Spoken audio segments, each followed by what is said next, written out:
रात के 1 बजे का वक्त था। पूरे शहर में सन्नाटा पसरा हुआ था। केवल हवा की सरसराहट और कभी कभार दूर से आने वाली उल्लुओं की आवाज माहौल को और भी भयानक बना रही थी। दीपक और उसके दोस्त शर्त के चलते शहर के सबसे पुराने और कुख्यात श्मशान घाट पर पहुंचे थे। यह वही श्मशान था जहां जाने से लोग डरते थे। कहा जाता था कि जो भी वहां रात के वक्त गया वो कभी लौटकर नहीं आया। गहरी रात में श्मशान की चुप्पी को अचानक तोड़ने के लिए वहां पहुंचा दीपक, लेकिन क्या वो खुद को वहां से बचा पाएगा? श्मशान के दरवाजे पर खड़े होते ही दीपक को अजीब सी घुटन महसूस होने लगी। उसके दोस्तों ने उसे हिम्मत देने की कोशिश की, लेकिन दीपक के अंदर कुछ अजीब सा डर बैठ गया था। फिर भी शर्त को पूरा करने के लिए उसने कदम आगे बढ़ाया।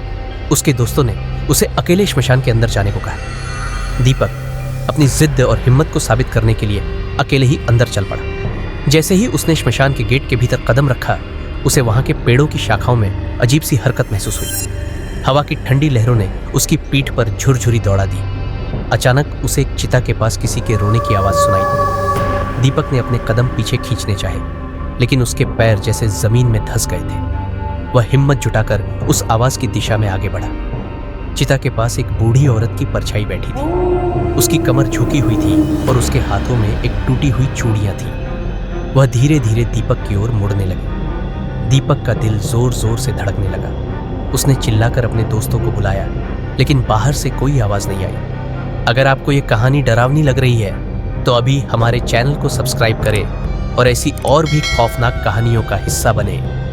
वह परछाई अब पूरी तरह से दीपक के सामने खड़ी थी। उसकी आंखों से खून टपक रहा था और उसने गहरे डरावने लहजे में कहा, तुम यहाँ क्यों आए हो? ये जगह तुम्हारे लिए नहीं है। दीपक की हालत बिगड़ने लगी। उसने दौड़ने की कोशिश की, लेकिन उसके शरीर ने उसका साथ छोड़ दिया था।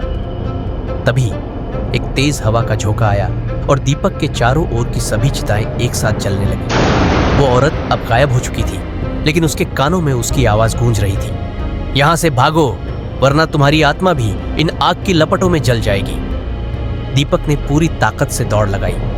किसी तरह वह श्मशान के बाहर पहुंचा, लेकिन उसकी हालत खराब थी। बाहर उसके दोस्त इंतजार कर रहे थे, लेकिन दीपक की हालत देखकर उनके चेहरे पर भी डर फैल गया।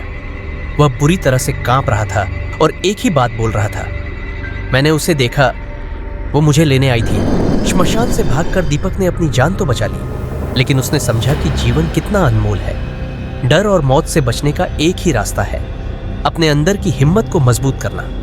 अगर आप भी इस खौफनाक सफर का हिस्सा बनना चाहते हैं तो हमारे चैनल को सब्सक्राइब करें और अगली खतरनाक कहानी के लिए तैयार रहें। धन्यवाद। मिलते हैं अगली वीडियो में।